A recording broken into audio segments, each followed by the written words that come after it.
Back on Closer Look on this Wednesday, the 23rd day of July, with Michael Friscolanti, Tiger.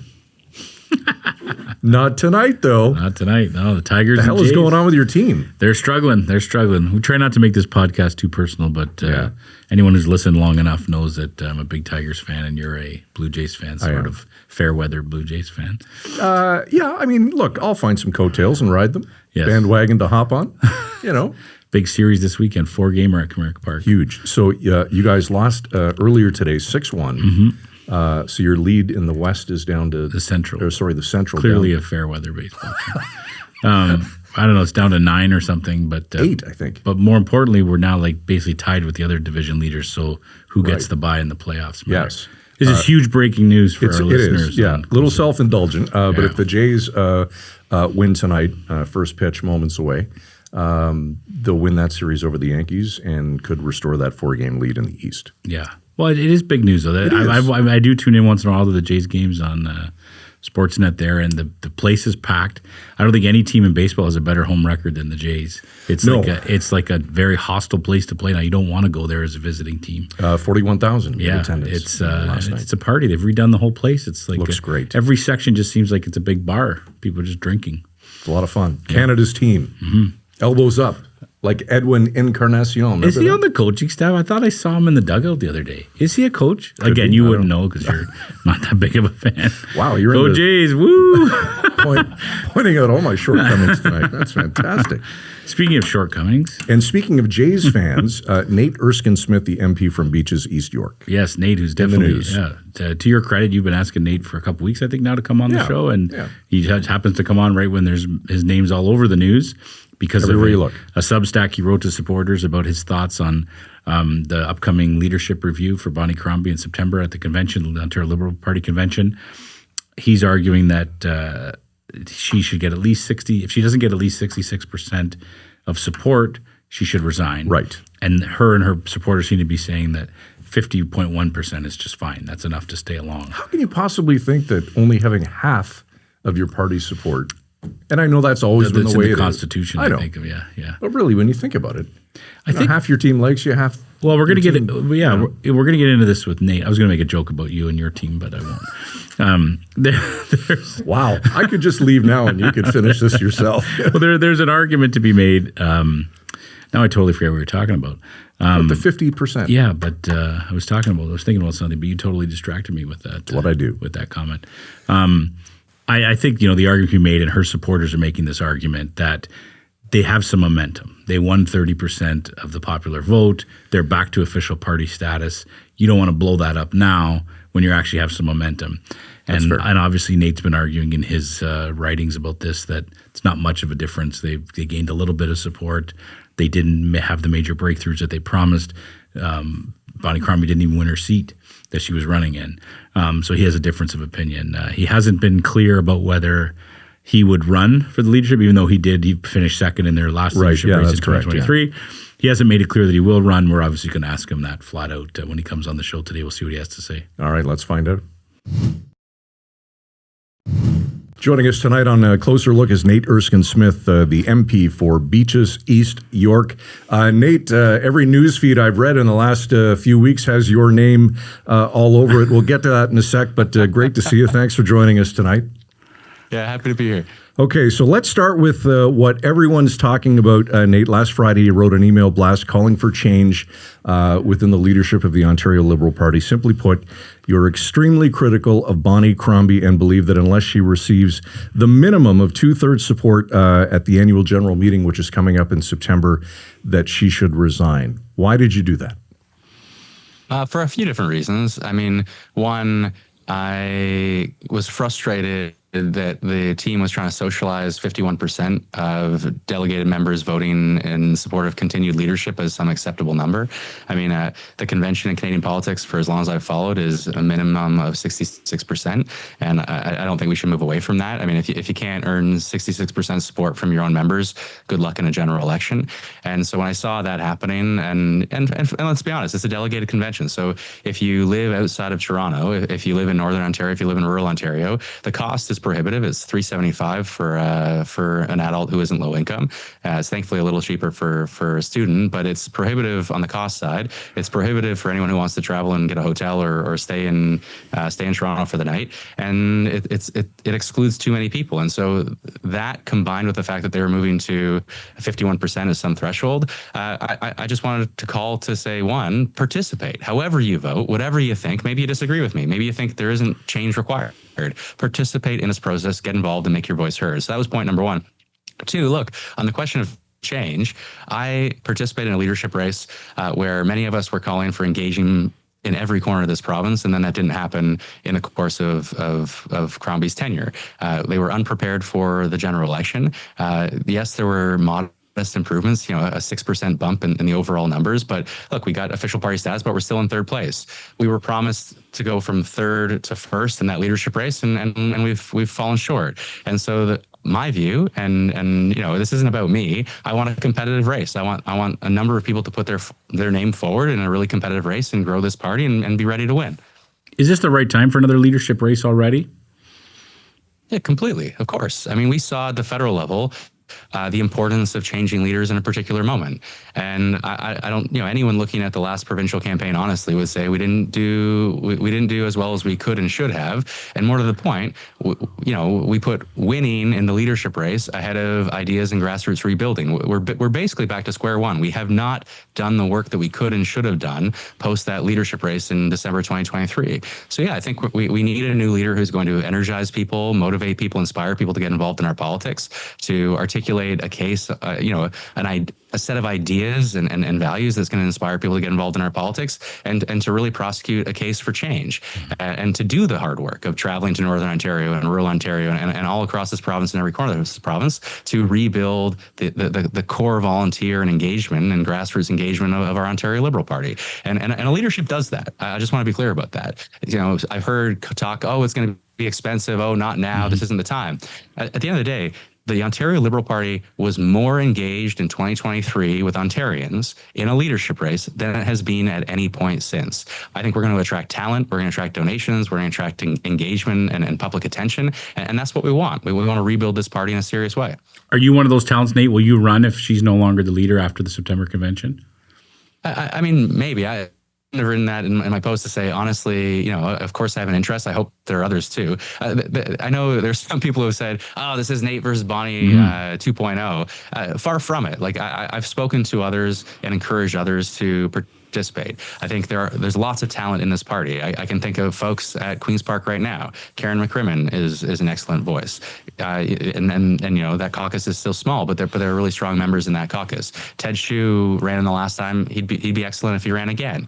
You've got others at the federal scene. I'm gonna annoy Karina Gould every chance I get to encourage her to run. There are folks who have been in politics previously who would be great. I just think we will have a very competitive race, more competitive than last time. And maybe I throw my hat in the ring. I have an interest, obviously. It's a question for family principally, but as I said in the post, it's also about team, right? Like if I'm going to do this again, if I do it again, I would have to look around the room and see 20 people who want to be candidates with me, who want to build this with me, and who want to win together, but also govern together in a serious way. And so, I'm going to let the members make their decision before I make mine. And the members have a really important decision in front of them. Do they think that the status quo is good enough? I've weighed in to say I don't think so, but it's up to the members to decide. Nate, a lot of Liberal MPs have come to Crombie's defense since your email. One said he's, quote, tired of this crap from yourself and other so-called insurgents. Another took a veiled shot at you saying, our cause is a collective one, not of personal ambition. How do you respond to those? I think I responded to this in posts if folks cared to read it. When I said at the end of the day, being a team player is caring about what is best for the team in the long run. And I don't think the status quo is good enough for the team. I think we have seen that. And so, look, are you on Team Crombie or are you on Team Ontario Liberal Party and Team Ontario, wanting what's best for our party and what's best for our province? I don't think our best foot forward is the current leadership. I think they've shown that. They had a shot. They did the opposite of what they said they were going to do in many respects. The fact that it's a delegated convention and excludes grassroots participation all across this province speaks volumes. The fact that across 2024. We did not see the leader engage Ontarians in a serious way. We didn't see any visibility. We didn't see a real prosecution of the case or preparation for what everyone knew was going to be an early election. So, look, I lived through federally a situation where we saw a leadership change recently, and that leadership change and that leadership race was very, very good for our party. I think we should learn some lessons from that, and we should say what is best for our party in this given moment. It's change at the top, and it's real renewal. Nate, have you talked to Bonnie personally? I have exchanged messages over the months and the years since the leadership race. And I want to be clear about this too. Like I have offered my help. I offered my help right out of the gate. So we had coffee after the leadership race in December 2023. And I said, I will help in any way. My team will help in any way. How can we help? And the response was, well, great, maybe you can help engage young liberals. And there was a dismissiveness there that, when the convention came around, the last convention, they chose to platform Christy Clark instead of team building with Yasser, myself, and other leadership candidates. I think that's the wrong way to go about building a team. So after the next leadership race, if we have one, whoever the next leader happens to be, they've got to pull everyone together and pull all of the teams together to make sure we're marching together in the right direction for this province. But yeah, I mean, this isn't a personal thing. I have nothing. I have no ill will. I have no personal grievance, no axe to grind as far as it goes.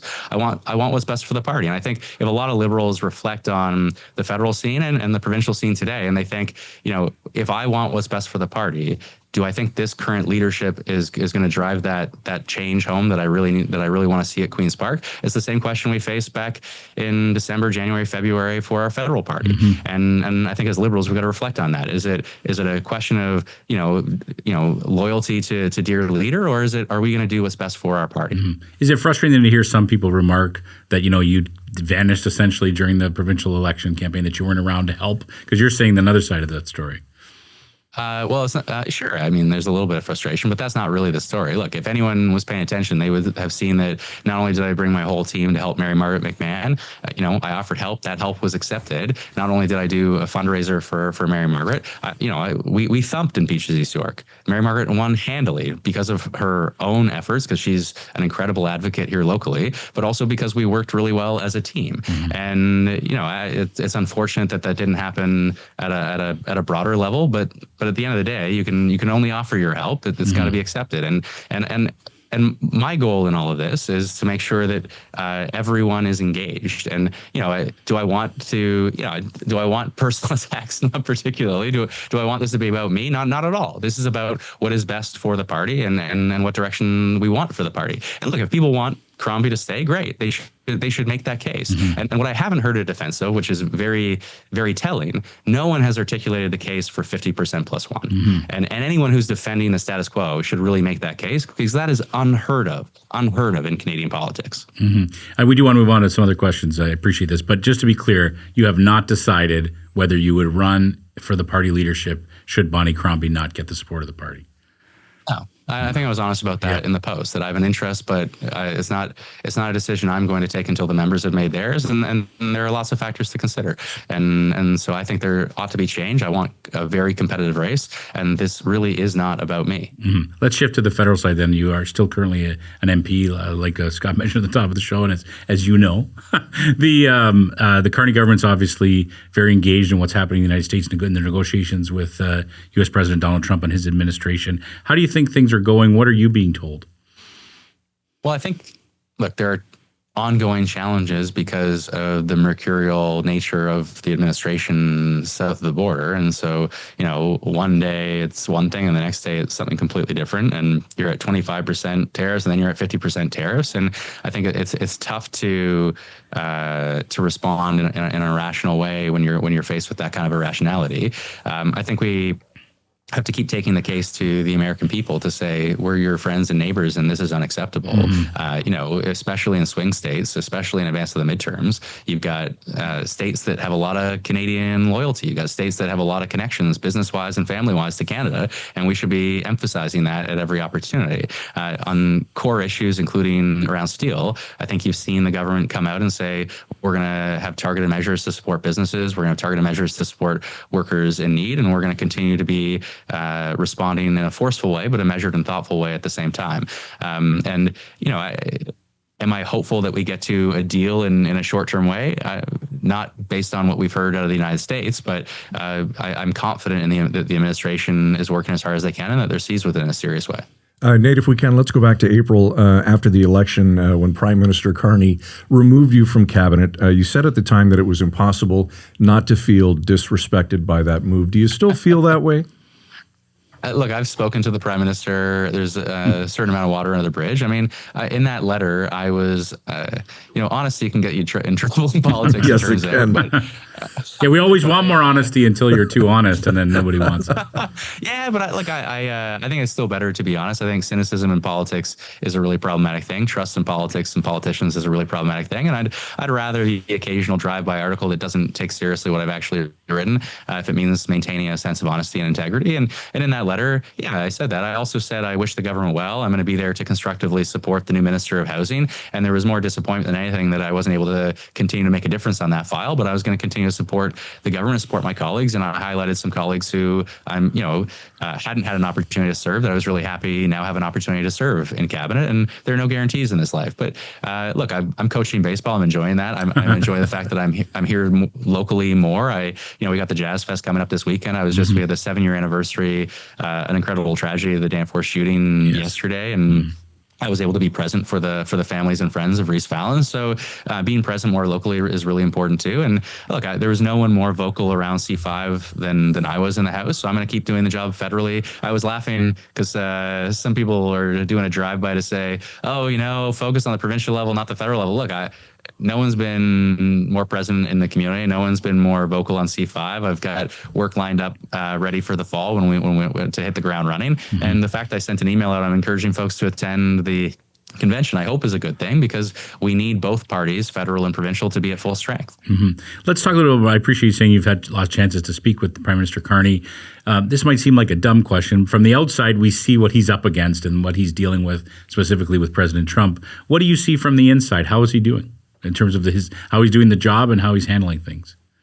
Yeah, I would be less specific. I mean, I think he has rightly articulated the need to move quickly, and he's rightly articulated the need to, break down interprovincial trade barriers, for example. He articulated the need to not only push back against the United States with some measure of force, but also to ensure that we are building a really strong and resilient economy here at home.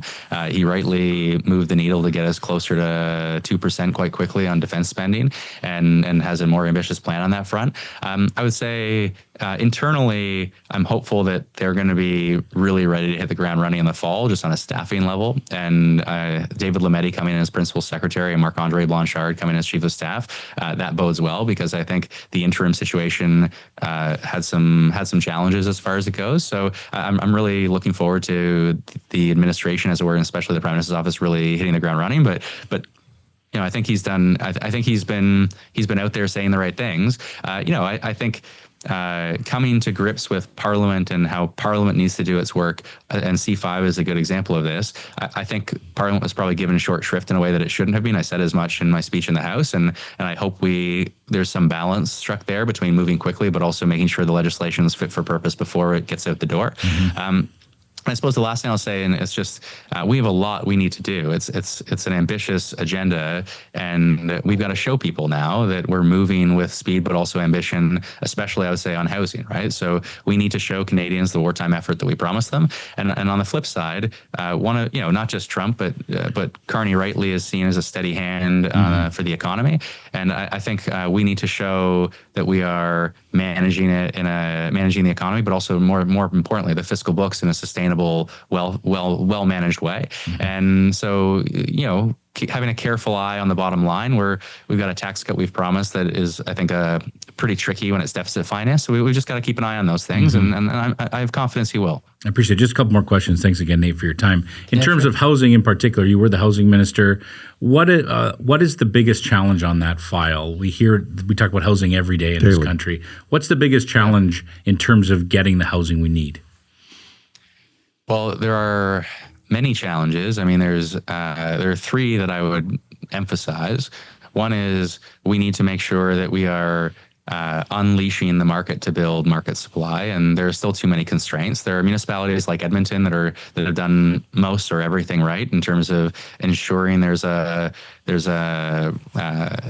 welcome playing field for business to want to do business and want to build, and builders to actually do the work that we need. And as a consequence, when you see CMHC's analysis, they'll say, look, like municipalities and provinces pretty much have to double their supply, but not Edmonton, actually. There are some areas that are doing it right. And so one, we just have to really get out of the way so the market can build. And at the federal level, we can push and pull. It's municipal and provincial governments that really control, really have the keys there. The federal spending power is really important. And on the non-market side, it's incredibly important. We need, I hope in this budget cycle in the fall, and because we're a little off cycle, again, we didn't have a budget in the spring. And so I hope we see a budget cycle in the fall that is going to really lean into that wartime effort on housing, to see us realize maximizing public land, but also realizing federal dollars for delivering affordable housing in perpetuity in a really serious way at a scale we haven't seen today, because we're moving in the right direction, but it's the challenge. And the third thing is just we need to treat housing as a home first and an investment second. And I don't think the government is as seized with that question as it can.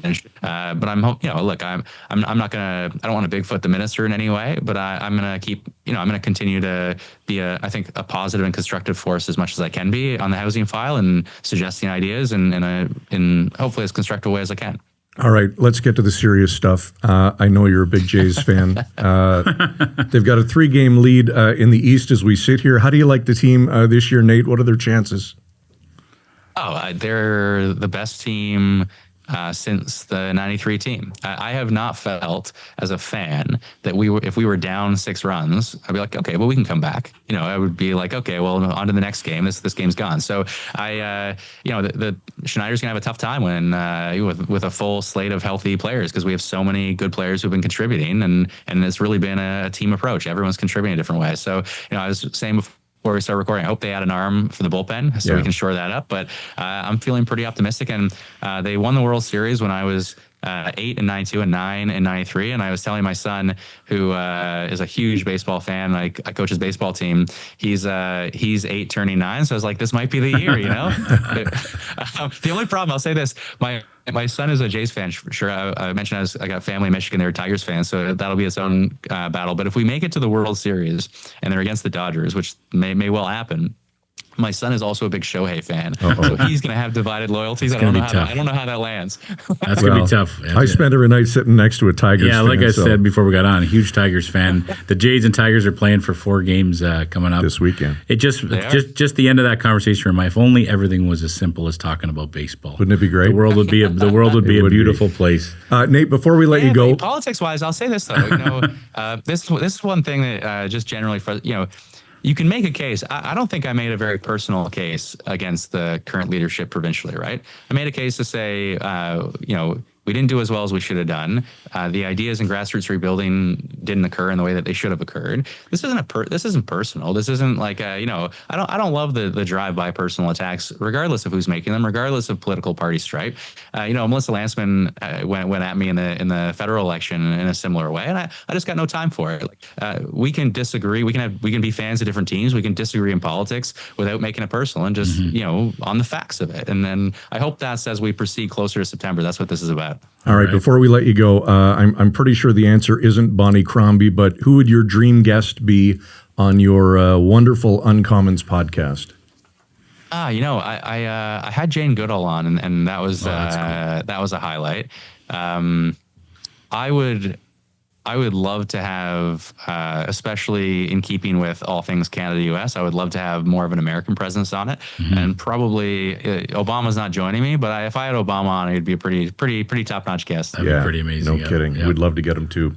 Nate Erskine-Smith, the MP for Beaches, East York. Great to see you again, Nate. Appreciate your time tonight. Yeah, thank you.